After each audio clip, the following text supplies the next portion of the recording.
Hello दोस्तों, नमस्ते। स्वागत है एक बार फिर से आप सभी का आपके अपने YouTube channel Mahesh Sharma maths classes में। दोस्तों, जैसा कि आप सबको विदित है कि हमने एक नई श्रृंखला की शुरुआत की है और पिछले कुछ दिनों से इस श्रृंखला के अंतर्गत अपन जो स्कूल व्याख्याता का प्रथम प्रश्न पत्र है, उसका जो अपना सब्जेक्ट है एजुकेशनल मैनेजमेंट, उसका शॉर्ट नोट्स के माध्यम से अध्ययन कर रहे हैं। और मैं इसके अंदर आपको जो मुझे जहाँ से भी मैटर मिल रहा है, जैसे कलाम एकेडमी की बुक है या फिर उत्कर्ष क्लासेज की है, या जहाँ कहीं से भी मुझे जो भी मैटर मिल रहा है वो शॉर्ट नोट्स के माध्यम से इंक्लूड करके जो आप अपने लिए इम्पोर्टेंट है वो इंक्लूड करके मैं यहाँ प्रोवाइड करवाने की कोशिश कर रहा हूँ। और आई होप आपको ये सीरीज़ पसंद भी आ रही है। अगर अच्छी लग रही है तो लाइक करना, फीडबैक देते रहिए अपना। और हाँ, चैनल को अगर सब्सक्राइब नहीं किया है तो ज़रूर कर लेना। और मैं आपको बता दूं कि अभी तक अपनी 18 क्लासें हो गई है। तो अगर आप ये पहली क्लास ही देख रहे हो तो पहले प्लेलिस्ट में जाके वो क्लासें भी देख लेना। और ये अपनी वैसे सेकंड लास्ट क्लास है। इसके बाद में एजुकेशनल मैनेजमेंट की एक क्लास और बचेगी जो मैं कल प्रोवाइड करवा दूंगा आपको। आज हम पढ़ने वाले हैं आरटीई, और एक छोटी सी अपनी स्कीम पीछे छूट गई थी आईसीटी की। आईसीटी एड स्कीम है, ये पीछे छूट गई थी, योजनाओं के अंदर हम पढ़ रहे थे तब। तो एक तो ये है, और एक आरटी के बारे में पढ़ेंगे। आरटी को विस्तार से जानेंगे क्योंकि इससे डेफिनेटली क्वेश्चन आते ही आते हैं।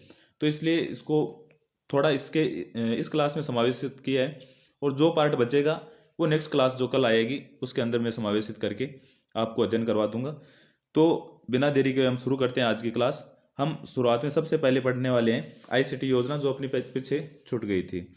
आईसीटी आईसीटी का वैसे तो आप सबको पता है। आईसीटी जो अपने सब्जेक्ट है वो तो मैं अलग से पढ़ाने वाला हूँ आपको। ये अपन आज बात कर रहे हैं तो वो तो आईसीटी जो योजना थी पीछे छूट गई थी अपनी, वो बता रहा हूँ। ये एक योजना स्टार्ट होती है ICT and at scheme. ICT की फुल फॉर्म क्या होगी? Information and communication technology. तो ये योजना शुरुआत होती है, और अपने भारत की बात कर रहे हैं अपन तो भारत में शुरुआत होती है इसकी 1984-85 का जो सत्र था इसमें। और किस नाम से शुरुआत होती है ये, या इसका एक जो प्रोग्राम शुरुआत होता है या प्रोग्राम शुरू होता है वो क्या नाम था उसका? तो उसका नाम था क्लास। और एक बार पूछा हुआ भी है, ये कोई एग्जाम में संस्कृत शिक्षा विभाग का था शायद, उसमें पूछा हुआ है कि जो आईसीटी एड स्कीम योजना के अंतर्गत जो प्रोग्राम शुरू किया गया था उसका क्या नाम था? तो क्या नाम था? क्लास। क्लास, कल्प, ऐसे ऑप्शन आए थे उसमें। क्लास की फुल फॉर्म क्या है? तो computer literacy and study in school. और ये प्रोग्राम किसके द्वारा संचालित किया गया? तो एनसीईआरटी द्वारा शुरुआत की गई थी इसकी। और जो कंप्यूटर से संबंधित है ये पहला प्रोग्राम था एनसीईआरटी का। उसके बाद में 2004 के अंदर आईसीटी योजना प्रारंभ होती है। और इसका उद्देश्य क्या था कि स्कूलों में कंप्यूटर लैब स्थापित करना। यानी प्रत्येक स्कूल में लगभग उस टाइम 3 कंप्यूटर दिए जाते थे, और उनका उद्देश्य यही था कि बस बच्चों को कंप्यूटर का नॉलेज हो जाए और कंप्यूटर लैब स्थापित हो जाए। उसके बाद में अपन बात करें कि राजस्थान में जो आईसीटी एट स्कूल स्कीम है ये कब शुरुआत होती है? तो सत्र 2009-10 है, इसके अंदर इसकी शुरुआत होती है, इसमें प्रारंभ होता है। और दिसंबर 2014 से ये रमसा में शामिल कर लिया जाता है, क्योंकि उस टाइम में एसएसए और रमसा है, ये दोनों अलग अलग थे। तो ये योजना है, इसको शुरुआत कर ली गई रमसा के अंतर्गत। इसका मतलब ये अपने राजस्थान में जब प्रारंभ होती है तो ये कौन सी कक्षा के लिए थी? 9 से 12 के लिए थी। और वर्तमान में किस में है? समसा में। और अगर समसा में है तो अब वर्तमान में किस कक्षा के लिए हो गई? तो 6 से 12 के लिए हो गई, क्योंकि एसएसए और आरएमएसए ये दोनों मर्ज करके ही तो समसा बनी थी, जिसके बारे में अपन ने पीछे डिटेल से अध्ययन कर लिया है। उसके बाद में अपन देखें कि कौन सी कंपनी है उसके द्वारा इसकी शुरुआत की जाती है। तो एक कंप्यूकॉम नाम से कंपनी थी। हमें पूछ सकते हैं कि जो आईसीटी एट स्कूल है इस योजना की शुरुआत किसके द्वारा की जाती है? तो कंप्यूकॉम कंपनी थी इसके द्वारा। और इसने 5 वर्ष का टेंडर लिया था कि 5 वर्ष इस जो लैब होगी उसकी देखभाल हमारी कंपनी के द्वारा की जाएगी, और उसके बाद में हम स्कूलों को सपोर्ट कर देंगे। तो उसके बाद में जिम्मेदारी स्कूलों की है। उसके बाद में ये किस पे आधारित थी? तो बूट मॉडल पे आधारित थी। किस पे?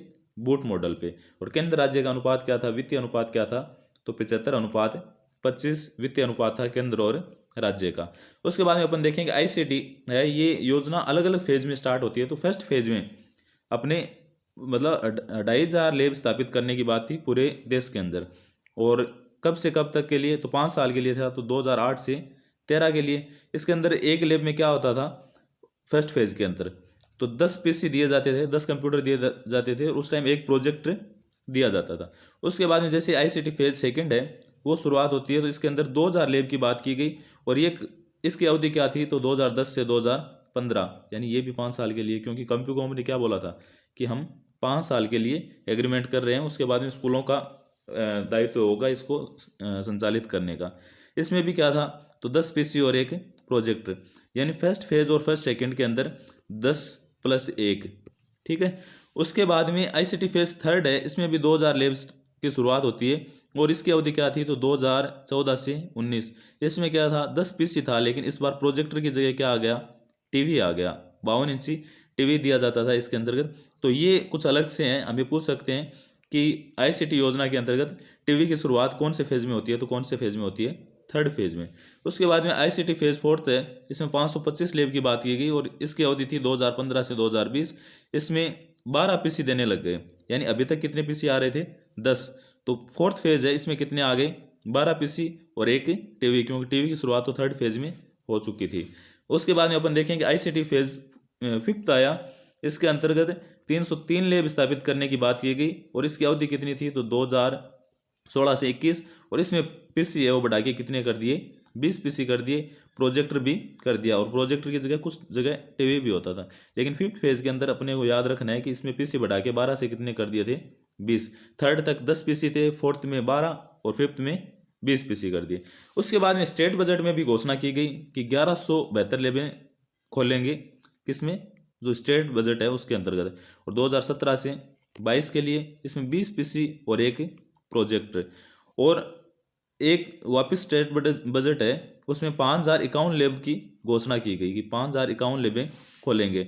तो ये कब की जाती है, तो 2017 से 22 के लिए और 20 पीसी प्रोजेक्टर। और इसके अंतर्गत क्या था एक स्पेशल, तो वो था इंटरेक्टिव बोर्ड है, उसकी भी घोषणा की गई कि जो भी पीओ स्तर की स्कूलें हैं या पंचायत की सबसे बड़ी स्कूल है उसके अंतर्गत लैब में एक इंटरेक्टिव बोर्ड स्थापित किया जाएगा। और लगभग स्कूलों में ये स्थापित भी हो गए, अभी तक सभी स्कूलों में तो नहीं है लेकिन लगभग स्कूलों में है।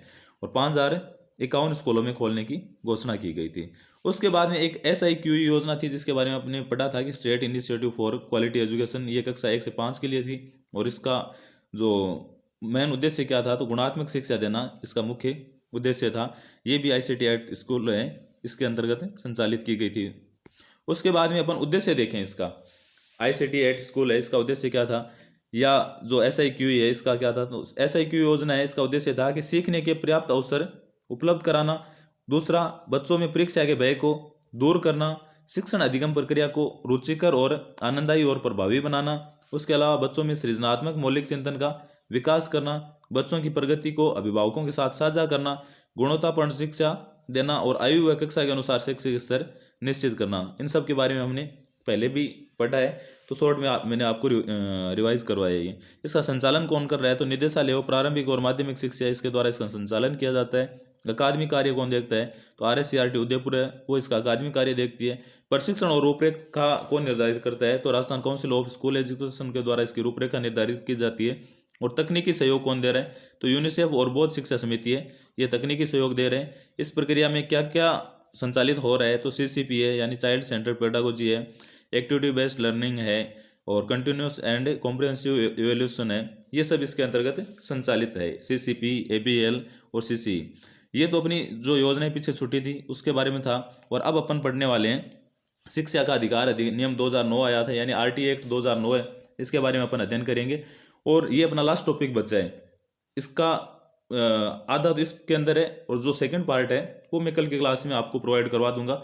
इसके अंदर अपन अगर RT एक्ट है, ये सबसे इंपॉर्टेंट है और हर एग्जाम में इसके क्वेश्चन पूछे जाते हैं, तो इसलिए इसको बहुत ही ध्यान से पढ़ना है और सबसे ज़्यादा रिवीजन भी इसी का ही करना है, क्योंकि इससे तो निश्चित क्वेश्चन आने ही है। तो अपन अगर इसको शुरुआत करते हैं या पढ़ते हैं तो उससे पहले हमें पता होना चाहिए कि इसकी पृष्ठभूमि कैसे है। ये तो है नहीं कि अचानक से ही 2009 में ऐसा कोई इनको सपना आया कि हाँ RT एक्ट निकाल दें, ऐसा कर दें, ऐसा कुछ नहीं था। तो पहले से इसकी पृष्ठभूमि देखते हैं अपन कि कैसे इसकी शुरुआत होती है या कैसे कैसे सीढ़ियों से चलते चलते ये अपने पास आए। तो निःशुल्क एवं अनिवार्य शिक्षा, इसके बारे में 1870 के अंदर ब्रिटेन में घोषणा की गई कि ब्रिटेन में शिक्षा को अनिवार्य किया गया। क्या किया गया, अनिवार्य, 1870 में। अब अपन उस टाइम ब्रिटेन के गुलाम थे, तो 1870 में वहाँ शिक्षा को अनिवार्य कर दिया गया। तो यहाँ भी भारतीय है, उन्होंने आंदोलन किए कि हमारे यहाँ भारत में भी शिक्षा को अनिवार्य करो सबके लिए। तो उसके बाद में भारत में 1882 में क्या होता है कि भारतीय शिक्षा आयोग का गठन किया जाता है। किसके द्वारा, अंग्रेजों के द्वारा, क्योंकि भारतीय है वो बहुत ज़्यादा मांग कर रहे थे अनिवार्य शिक्षा की। तो 1882 में हंटर आयोग का गठन किया जाता है, यानी भारतीय शिक्षा आयोग। और इसका क्या कार्य था, तो जन शिक्षा एवं प्राथमिक शिक्षा को अनिवार्य करने की मांग है, इस पे चर्चा करने का या उसकी रूपरेखा बनाने का इसका मुख्य कार्य था। उसके बाद में जैसे भारतीयों की मांगें देखी जा रही थी, 1870 में वहाँ ब्रिटेन में हो गई शिक्षा अनिवार्य, तो 1893 के अंदर अपने भारत के अंदर ही बड़ौदा के जो महाराजा थे, कौन, उसका नाम था सियाजी राव गायकवाड़ ने, उनका जो एक क्षेत्र था अमरेली, उनकी रियासत का एक क्षेत्र था अमरेली, इसके अंदर सिर्फ लड़कों के लिए, किसके लिए, लड़कों के लिए शिक्षा को अनिवार्य कर दिया गया। तो अगर हमें ये पूछ ले कि भारत के अंदर सबसे पहले शिक्षा को अनिवार्य कहाँ किया गया, तो कहाँ किया गया था, बड़ौदा के अंदर। और किसके द्वारा, तो सियाजी राव गायकवाड़ के द्वारा। और बड़ौदा के कौन सी जगह, तो अमरेली में। और कब, 1893 में। लेकिन फिर बड़ौदा के महाराजा हैं, उन्होंने 1906 के अंदर संपूर्ण राज्य में बॉयज़ के लिए यानी लड़कों के लिए, क्योंकि उस टाइम लड़कों के लिए ज़्यादा शिक्षा के लिए जोर दिया जा रहा था, और जो अपने आंदोलन हो रहे थे उनमें भी लड़कों के लिए मांग कर रहे थे। तो 1906 में इन्होंने बड़ौदा की जो संपूर्ण रियासत है, उनका संपूर्ण भू क्षेत्र था, उसके अंदर अपने संपूर्ण राज्य में शिक्षा को अनिवार्य कर दिया गया। किसके द्वारा, बड़ौदा के महाराजा सियाजी राव गायकवाड़ के द्वारा। उसके बाद में अपन आगे देखते हैं कि 18 मार्च 1910 को, कब, 18 मार्च 1910 को गोपाल कृष्ण गोखले ने ब्रिटिश केंद्रीय विधान परिषद में प्राथमिक शिक्षा को अनिवार्य करने हेतु एक बिल पेश किया। और इस बिल को क्या कहते हैं, तो गोखले बिल कहते हैं। सबसे पहले अगर केंद्रीय विधान परिषद में बिल पेश किया गया तो किसके द्वारा किया गया, गोपाल कृष्ण गोखले द्वारा। और इस बिल को क्या कहते हैं, गोखले बिल। और ये बिल है वो मतलब रद्द हो गया था, यानी पास नहीं हुआ था, ये बिल पास नहीं हुआ था। लेकिन ये याद रखना कि इस बिल पेश करने की वजह से हम शिक्षा के अधिकार के जनक या पिता की बात करें तो वो किसे कहते हैं, गोपाल कृष्ण गोखले को। और ये एक बार शायद रीट में पूछा हुआ भी है कि शिक्षा के अधिकार के जनक या पिता किसे कहते हैं, तो किसे कहते हैं, गोपाल कृष्ण गोखले को। उसके बाद में 1917 के अंदर गोपाल कृष्ण गोखले ने कब पेश किया था, 1910 में।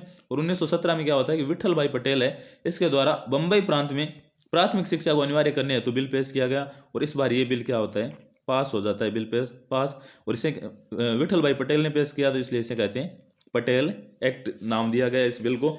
तो ये बिल पास हो गया था 1917 में। और ये सिर्फ बंबई प्रांत के लिए था, जो वर्तमान में मुंबई है उसके लिए। उसके बाद 1937 के अंतर्गत वर्धा सम्मेलन का आयोजन किया गया, किसके द्वारा, महात्मा गांधी जी के द्वारा। और इसमें बुनियादी शिक्षा है, बुनियादी यानी मूल शिक्षा है, बेसिक शिक्षा, इसके ऊपर चर्चा की गई।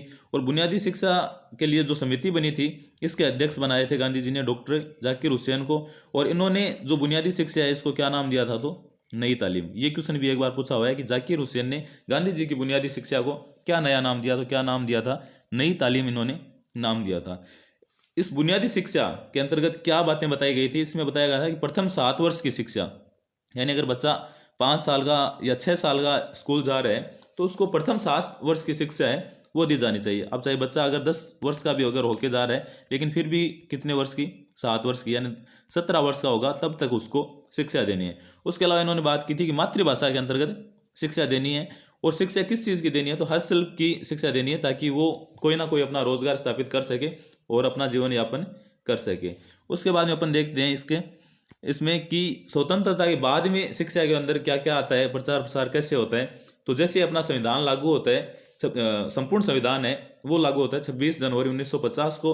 तो उस टाइम 1950 में शिक्षा को किस में रखा गया था, तो शिक्षा को राज्य सूची का विषय बताया गया था, राज्य सूची का जो विषय है उसमें रखा गया था शिक्षा को।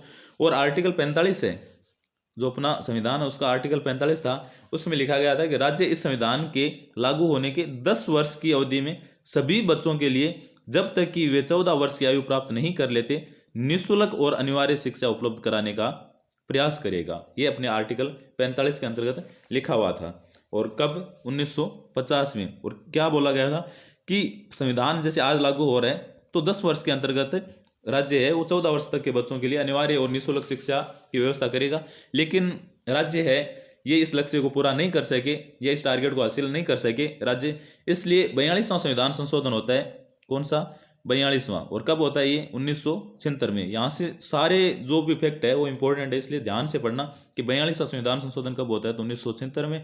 और शिक्षा को किस में डाल दिया, समवर्ती सूची में। 1950 में किस में था, राज्य सूची में। और वर्तमान में किस में, समवर्ती सूची में। तो वर्तमान में समवर्ती सूची में, तो कैसे आया समवर्ती सूची में, तो 42वां संविधान संशोधन हुआ 1976 में, उसके द्वारा समवर्ती सूची में डाल दिया गया इसे।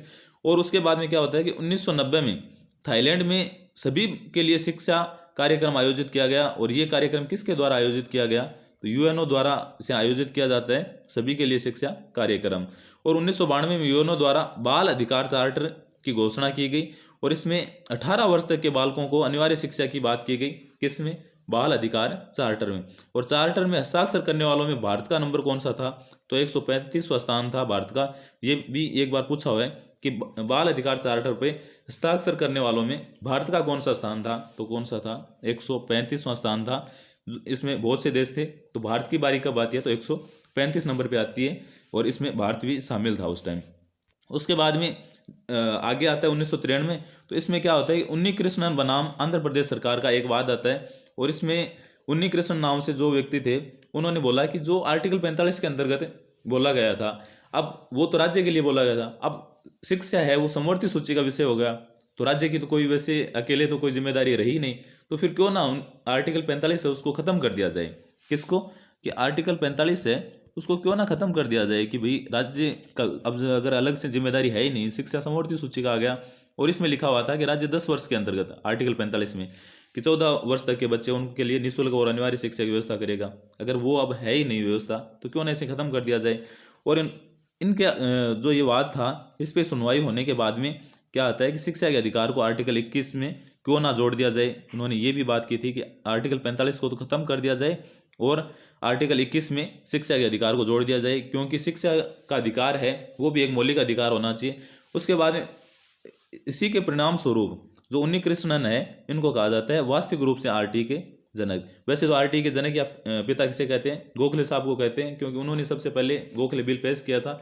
लेकिन जो वास्तविक रूप से इनके जनक है या आमूलचूल परिवर्तन कब से आता है, तो जो उन्नी कृष्णन बनाम आंध्र प्रदेश सरकार था इसके बाद में आता है, तो इसलिए इनको कहा जाता है वास्तविक रूप से आरटी के जनक। 2002 के अंदर क्या होता है कि 2 दिसंबर 2002 में 86 जो संविधान संशोधन है वो किया गया। और ये भी किसका परिणाम था, तो जो उन्नी कृष्णन बनाम आंध्र प्रदेश सरकार वाद था इसी का परिणाम था ये।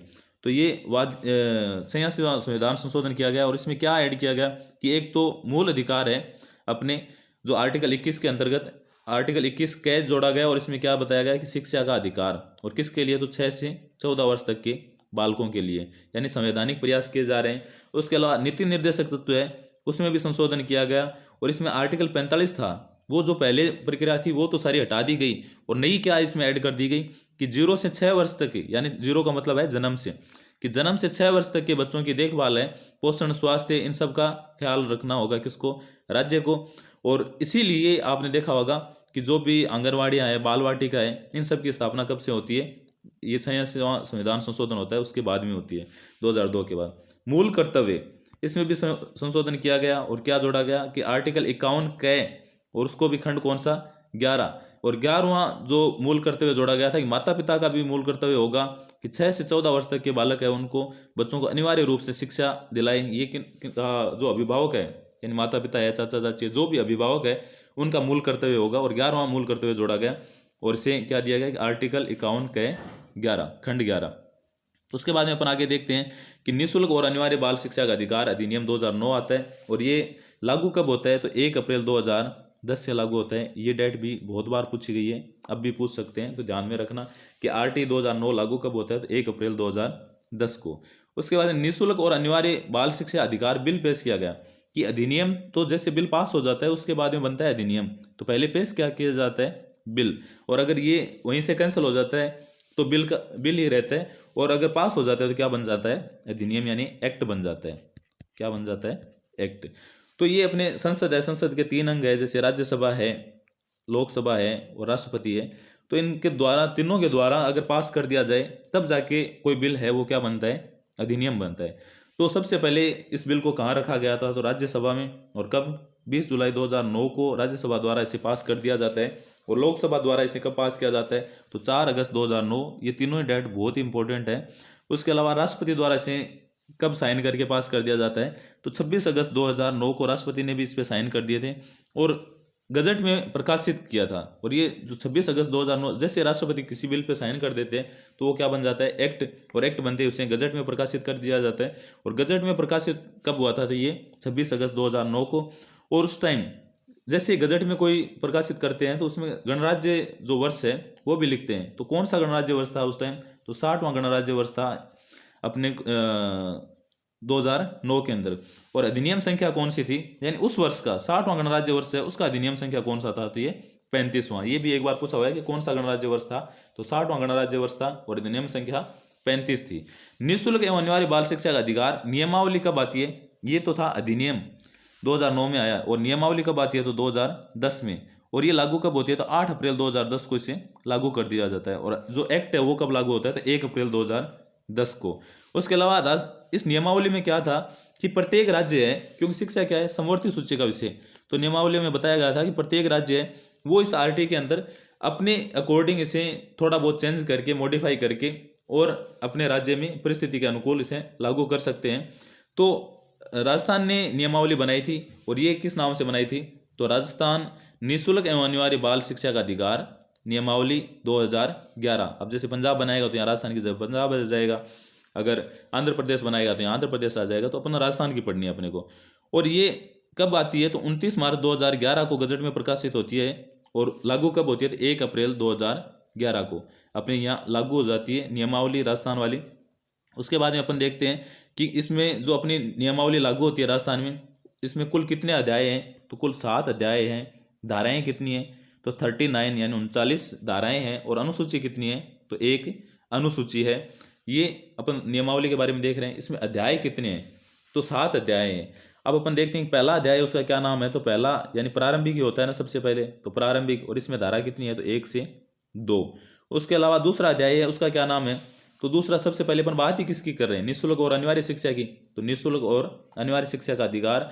और ये जैसे पहला अध्याय सभी का प्रारंभिक ही होता है, चाहे कोई भी चैप्टर आप पढ़ लो उसमें प्रारंभिक ही होता है। और दूसरा जिसकी बात कर रहे हैं या जिसका उद्देश्य है, हमेशा उद्देश्य आता है 2 नंबर पे, तो 2 नंबर पे क्या आ गया, निःशुल्क और अनिवार्य शिक्षा का अधिकार। और इसमें कौन कौन सी धाराएं हैं, तो धारा 3, 4, 5। उसके बाद में तीसरा है, तीसरे में 3 कर्तव्य हैं, 3 लोगों के कर्तव्य, किस किस के, समुचित सरकार के, स्थानीय प्राधिकारी के और माता पिता का कर्तव्य। और ये धारा कितनी है 6 से 11 के लिए। तो तीसरे को कैसे याद रख सकते हो कि 3 लोगों के कर्तव्य। उसके बाद में चौथा है, उसमें है कि विद्यालय और शिक्षकों के उत्तरदायित्व है, इनका भी निर्धारित किया गया है किसमें, चौथे अध्याय में। और धारा कितनी है 12 से 28 तक। उसके बाद में 5वां है, 5वें में प्रारंभिक शिक्षा का पाठ्यक्रम और उसका पूरा किया जाना, और ये किस धारा के अंतर्गत है, तो धारा 29 और 30 में।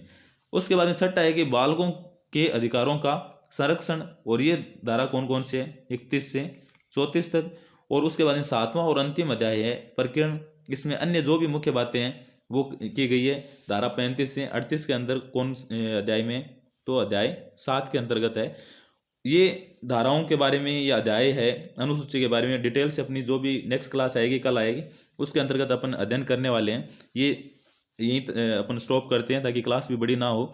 आई होप आपको ये श्रृंखला पसंद आ रही है। अगर अच्छी लग रही है तो फीडबैक दे सकते हो, और लाइक करना ना भूलना। और अगर चैनल को सब्सक्राइब नहीं किया तो ज़रूर कर लेना, ताकि जो भी अपनी नेक्स्ट क्लासें हैं वो आपको मिलती रहे। जैसे मैं सोच रहा हूँ कि साइंस की जो क्लासें हैं वो स्टार्ट करूँ, जैसे ये इसकी कल ख़त्म हो जाएगी या समापन हो जाएगा इसका कल, तो परसों से साइंस के ऐसे ही शॉर्ट नोट्स के माध्यम से आपको अध्ययन करवाऊँ, ताकि आपकी समय की बचत होती रहे। थैंक यू, मिलते हैं अगली क्लास में, तभी तक के लिए बाय।